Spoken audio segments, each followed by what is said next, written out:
Welcome to part 2 of my do's and don'ts of how to not get scammed, more or less, and also in regards to crypto literacy. So, being able to understand it a little bit further than just saying, yeah, I can send with a program some crypto coins and it arrives and whatever.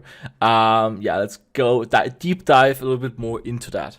So, when we have so there are different wallets. So how do they even work? We've got, for example, the Atomic wallet. We've got Exodus, and lots of different mobile wallets. So there are many different ones out there. And for example, let's take the Sum wallet. So many people still to this day believe the Sum wallet is a scam wallet, which is not true. The Sum wallet is completely trustworthy and also a non-custodial wallet. And right, so how do these things work?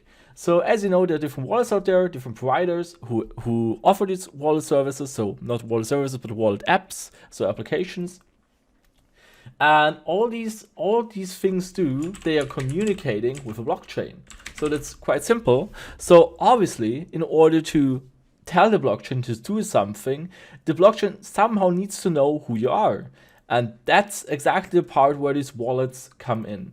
So for example, let's say we've got here the XRP ledger. So that's the XRP ledger, a network with many nodes. And the XRP ledger knows all the balances of each account. They're not stored in your wallet. No, your balances are stored on the respective blockchain. For example, we've got the XRP ledger, and then we could also have the ETH network or the ETH blockchain. And we've got also, why not the ETH network here, okay? Right, so two different blockchains, they all can be talked to, accessed through different, servers. So if you, for example, want to talk to the XRP ledger, there are different public servers that can be spoken to. For example, a well-known one is the WSS, so the WebSocket on the xrplcluster.com. On the ETH network, the format is a little bit different. So we would just have to enter ETH RPC. So what's the RPC on ETH? Let's see. So there are these public RPCs, how you can access those. And in this case, or maybe you even have to run your own node in order to get it in, but there should be public ones as well. Aren't there? So maybe I'm wrong here, but I would have to look it up though. JSRPC specification, so we've got it here at least. And we've got one on which website? Maybe it's just openoffice.org. Well, never mind. So I'm right now not able to quickly get this, so I'm gonna dismiss it for now. But the idea is the same here. So why not let's do it with Songbird RPC? Why not? I'm gonna do it with Songbird. So they look like this. So you can see here they have the RPC URL to something, so to a server, to a public server, which takes queries. Then they have a chain ID and a symbol. So those three things. This is just, they have it for everything. Also, the Binance Smart Chain has its own RPC with its own chain ID. You can see it here. In this case, it would be, so there are many out there. So the BSC database, Binance.org. There are many different providers, many people who are running public servers, which you can talk to. And that's exactly it's for this case, then let's, like I said, use the, let's say it's the BSC network. And let's say and they can be spoken to using one of these interfaces. For example, this address, this RPC, okay? And I've got the same for the XRP ledger. That's here the RPC, so not the RPC, but in this case, just a public server address where you can talk to via WebSocket. And now let's go to the interesting part. Now we've got different wallets out there. It doesn't matter what what kind of wallet it is. We've got, for example, the Sum wallet. We've got, for example, also the Atomic wallet. And for example, we've got also it doesn't matter, Access wallet. And the thing here is, what do these wallets do? So in order to use them, you have to either create a new account or import an account. How do you import accounts? You provide them your family seed. So the seed phrase, sorry, not family seed, but the seed phrase. So the seed phrase, or the so-called mnemonic, are 12, 16, or 24 words, so usually 12 words. And from these 12 words, all of these applications can derive the addresses and can derive, access more or less. So from a seed phrase, you can derive multiple accounts for multiple different blockchain technologies. So in this case, for example, if we would go to this access here on my computer, you can see, so as soon as I'm starting it, so if we just have a look again, I'm starting access and my Atomic wallet here. So let's see. Yep, so I can, yeah, I think I already created one, but I'm just going to say create wallet here. So I can create, so you can see the old ones are going to be gone. But if I want to create a wallet, I can enter a password. This password is not important. This password is only important for the application itself. It has nothing to do with the 12 words. It's a security measure because when you want to do a transaction using this wallet here on this computer, then you have to enter the password. So this is being checked locally. Also, these 12 words, which we're going to get any second now, are calculated on my computer. So it's not online or something like that. These 12 words here are calculated on my computer. So it's not, there's no server, there's no registering. So all the addresses which exist in every blockchain, there's no central server which is saying, yep, this address is free, this address isn't free.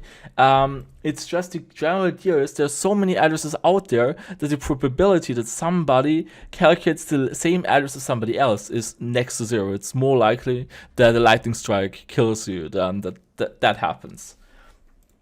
And you can see here from these 12 words, I can derive as many accounts as I want to. So there's another website I like to use. It's that one here. Yeah, it's the, well, bit39. I'm just going to enter bit39 instead that one here. And if I enter my mnemonic here, I can derive, so from the bit39 mnemonic, we get the bit seed. From the bit seed, we can derive it to any address we want to. For example, I can get my Bitcoin address. So it was preset to Bitcoin, and I have a look down there to all the derived addresses with the derivation path of M4400 whatever and so on. I get this public address, and I get this private key. And it could do the same with any other blockchain technology. So they're all used for the derivation. They use the bit39 seed, and from that they can derive as many different addresses as they want to.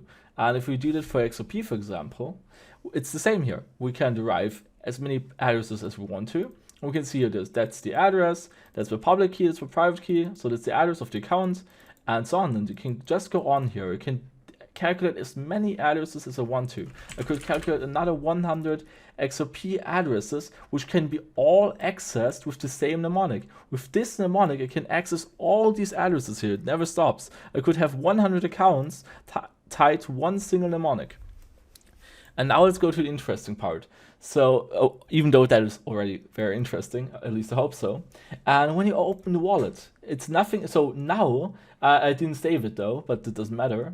Now these 12 words are stored on my computer. So if you go to percent app data percent and go to the Atomic, then you can see here there's everything stored, and at some part I didn't look it up though. At one of these files in there contains my seed phrase encrypted. So I'm assuming it's encrypted with my password. It's just an assumption here. I didn't look it up, I didn't check the code, but that's what they usually do. So the chances that anybody sees the data and then is able to extract the seed phrase is next to nothing, next to zero again.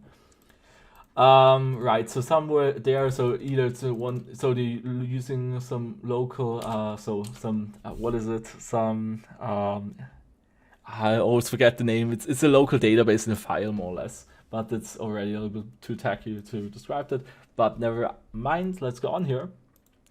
And now, when you receive coins, that doesn't matter. So you don't need to do anything. If you want to receive coins, for example, you can go to an address, so to blockchain technology, to coin, and click on receive.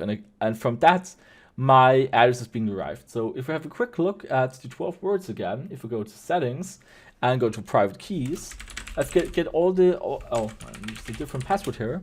I get my 12 seed phrase here, and if I paste it here again, and if we now compare the addresses, and now there's something interesting though. We can see that why is it showing for XRP a different address here? That's because some wallet, so if you have a quick look, we can see here it starts with RJJ, even though this one starts with RF. So why is that? Different wallets use different derivation paths. So right now we're using the M44 whatever, but as far as I know, the Atomic wallet uses a different one, and I'm right now not sure if we can quickly change that to show you that, or if we quickly find it in here. No, not directly here. Maybe, oh, they're maybe using BIP32. Is it possible? Nope, they're using a BIP49. Let's see. Oh, I probably also have to change the coin back. No, I don't have to. Yeah, we quickly have to look it up. So with the atomic wallet, you have to look up the derivation path, and yeah, somebody even documents that, or at least there. And for XRP, they are using the M44144. That's the derivation path being used for that. For 44144. Oh, that seems fine to me though. Okay, account.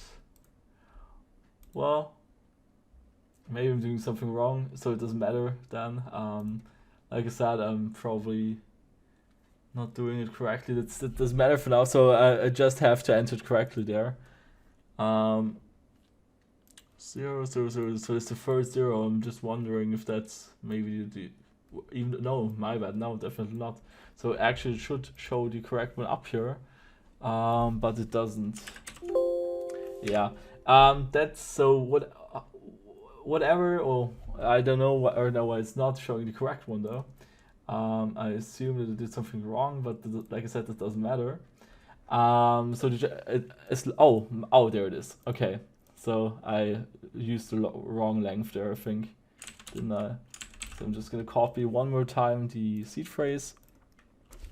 Let's try it one more time. If I copy my 12 words here, enter the mnemonic, it's, oh, okay, fine. But no, that wasn't it, I think. No, okay, let's try it. Oh, okay.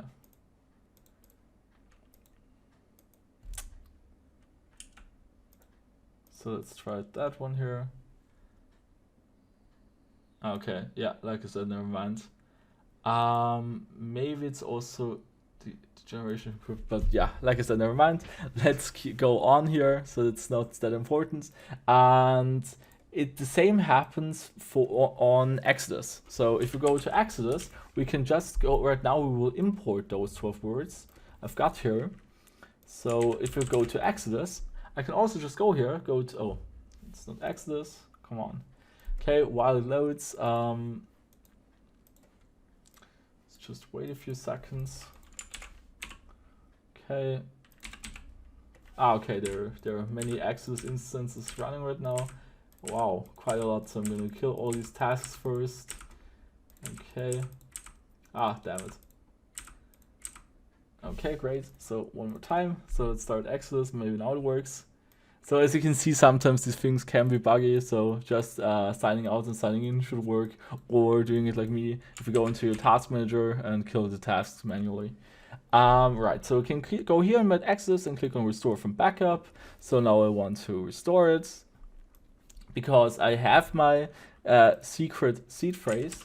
In this case, with these 12 here, so I should, and the most important part also, never share these with anyone. So what I'm doing right now, you should never, so as you know, I'm not using these, so there's 0 on it, so you can use them, do what you want to, but these shouldn't be considered safe because so many people know them already.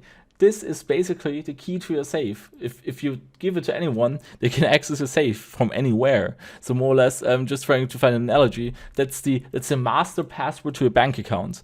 So, but the thing is, they don't even need to know your username. That's more or less the username plus password to your bank account and whatever third factor.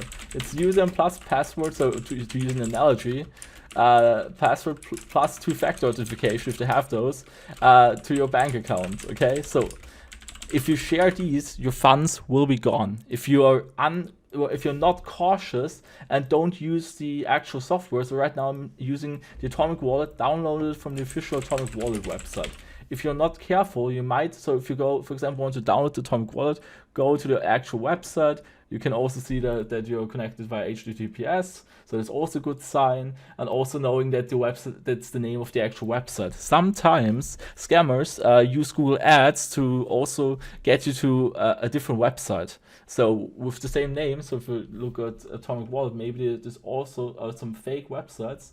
If I enter Atomic Wallet download, because that's an attack vector here.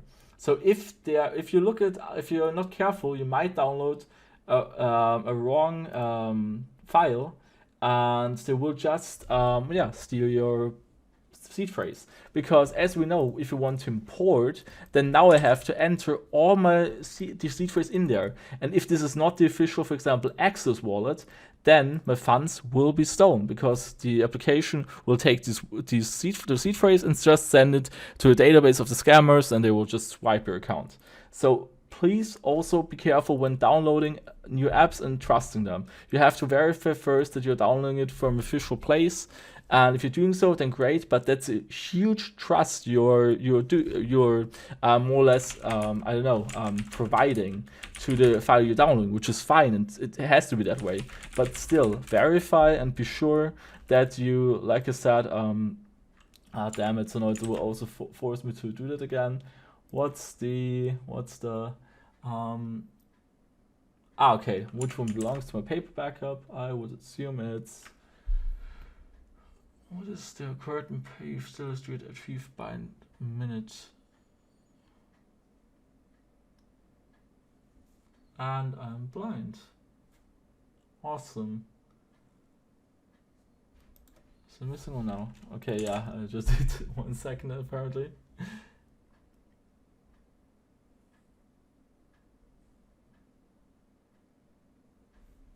Oh, I should have looked at the bottom. Maybe that's easier.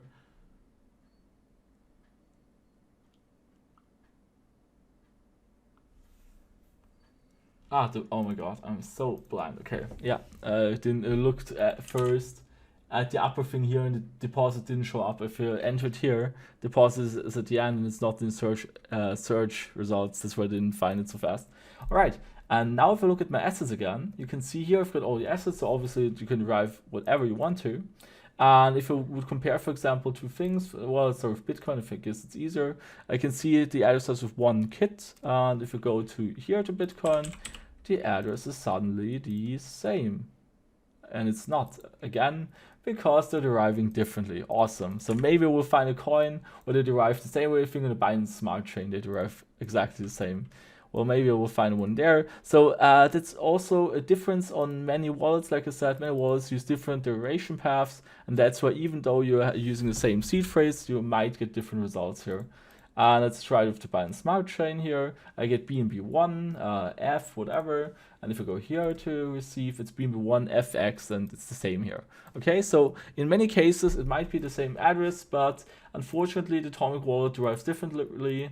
And you also have to look it up first that it's supported. So that 2 different wallets are, for example, compatible. Or not compatible, but like I said, you can import your seed phrase as often as you want to. So it doesn't matter at all. You can do that, and yeah, it's no problem at all. Right, so we cleared that it doesn't matter, and now let's go to the next interesting part when you want to send something, because now it's the next very important part, because when you want to send, for example, XRP or anything else, so we'll now go just to whatever xrpaddress.org. I'm just gonna quickly generate an XRP address out of my mnemonic here. Okay, great. So that's the address where we want to send something to. And if we want to send, for example, 20 XRP, the important part is that if I want to do that, that this transaction has to be signed, because anybody can submit a transaction to the XRP ledger. But if you want to change something, if you want to change the state of an account, you have to sign it. And then the XRP ledger can verify if you're actually the account owner or if you're allowed to sign that. And then at that part, it creates a message, so it's a JSON message, and that gets more or less signed with your mnemonic. So with your 12 words, they derive for all the accounts your private keys, and you're signing with your private key the message, and sending also plain text. And then the XRP ledger can verify, yes, the owner of this account just signed it, and it's his signature. And now I'm going to execute it. And if the signature matches, then yes, the XRP ledger will say, yep, great, I will do that. And otherwise, it will decline it and say, nope, not valid signature. I'm not going to do anything. And that's how the entire blockchain thing works. So, like I said, it's very important to have this clear understanding that all the wallets are just clients, and for example, some wallet is also storing your seed phrase or whatever, so it stores your seed phrase. So any wallet, they store your seed phrase locally on the phone, and they don't expose it anymore then. So for example, the Atomic wallet offers you to show it, as you have just seen. I'm able just to go to settings and show it. But for example, some wallet doesn't allow you to do that. So it's different security settings. So right now you can see all the private and public keys for all my wallets, and also the master seed phrase from which all the other accounts are derived. And it's the same in Exodus. If you go to Exodus and go to settings and go to backup and go to view secret phrase, then again, here you can also look at your final secret phrase. Then I have to enter the password again, and I can unlock my seed phrase here. So there are many different ways of showing that.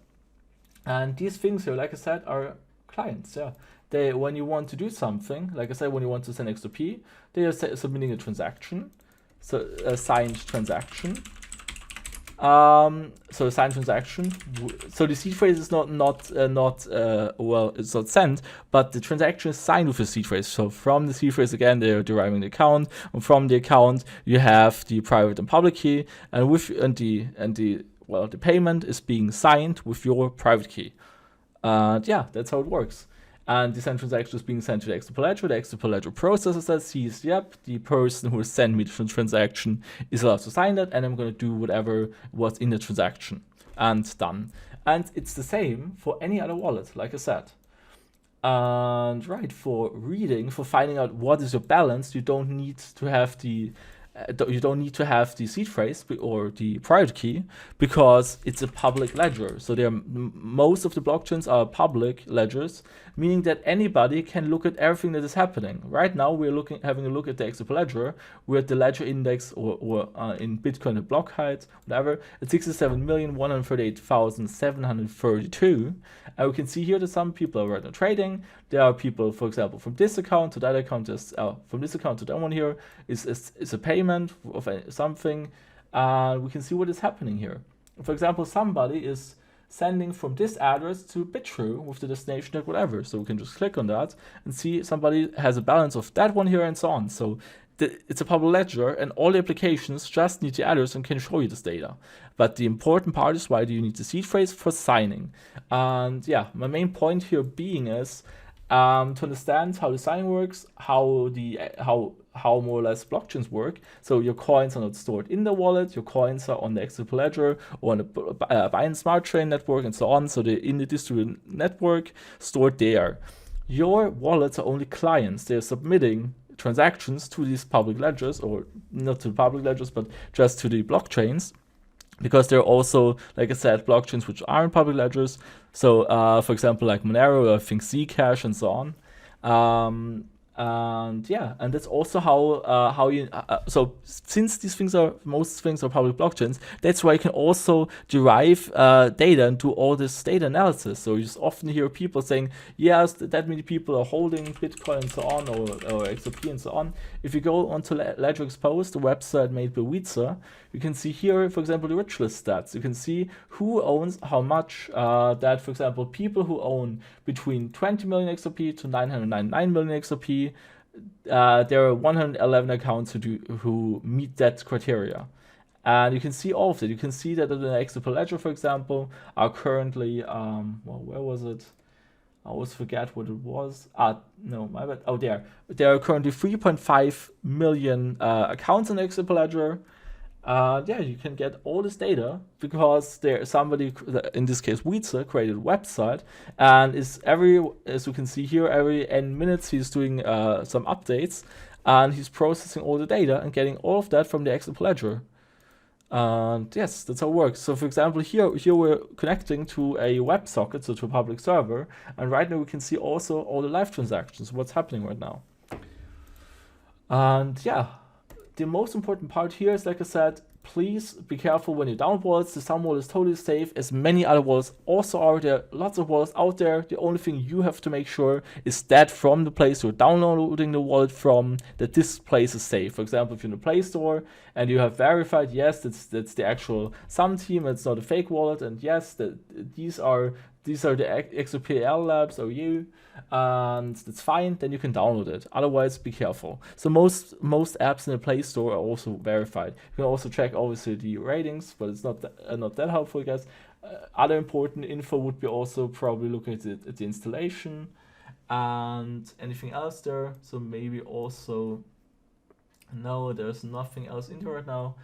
yeah, so looking at all these indicators and making sure that, like I said, that you're downloading a wallet which is from a verified source, because anybody could make a website and offer you something to download. Exodus, I'm just going to enter Exodus download. There might be a case that, for example, you can see that's exodus.com, so it looks trustworthy, and it probably is. So in this case, it is. So at least that's my assessment here again. You can see the certificate. So the URL is not verified. My bad. That you're right now via HTTPS connected, and that the certificate is valid. But that doesn't say anything. For example, if somebody else is running a website called exodus.io or something else. I assume Exodus themselves, they bought up all the domains. It's my assumption here as well. They probably bought up lots of the domains, didn't they? No. Yeah. So in this case, it was just testing here. But I just assumed that Exodus also bought up some domains, which are redirections to the actual website. But yeah, it's like I said, it's just be careful out there and try to verify. Anything else to mention regarding wallets? I'm just trying to see if we can also find a scam website. If we just go down, okay. So for example, this one here, this is not necessarily a scam wallet, but it's a third-party download which is being provided by this website. I would never download it from here. So this is a third-party website. So like I said, it could be fine. So maybe, yeah. So they offer Windows, Android, Mac, and they offer the files, but chances are higher that somebody might have added some bad code here in order to grab your seed phrase. So yeah, be careful with that. So don't only download it from the official place. I'm just looking at. So we've got also another website, Aptoid. So again, yeah. So that's better there. But like I said, just be careful. Right, so we discussed how wallets work, we discussed the golden rule: never share your seed phrase. If you do that, your entire portfolio can be swiped. So they can take everything. Like I said, the seed phrase can be understood as, like I said, the username, the website, and your password, and the two-factor authentication to your bank account. Would you ever give anybody all this information? Would you give me your bank account username, your bank account password, and the two-factor authentication to your bank account and the website where you can access this? No, you wouldn't, would you? So that's how you should see your seed phrase. Don't share it with anyone. Right, so that's basically it. I hope you understood now where, like I said, where your coins, where the balances are being kept track on, how wallets work, that wallets are just clients, that the clients can derive for you the addresses for receiving something. You don't have to do anything. So because it's not because somebody's adding balance to you, but if you want to change something on your account, then you need to sign it, and that's where the seed phrase comes in. From the seed phrase, you derive all of that. You derive the private key, and with the private key, any transaction you submit to a blockchain, to any blockchain technology out there, you're signing it, and then the blockchain can verify that it's actually you, the account owner, who tries to make a change. And yeah, that's how it works. All right, then thanks for watching. Thanks for staying for those of you who made it. Thanks for those people who watched the whole 28 minutes here, and see you in the next video.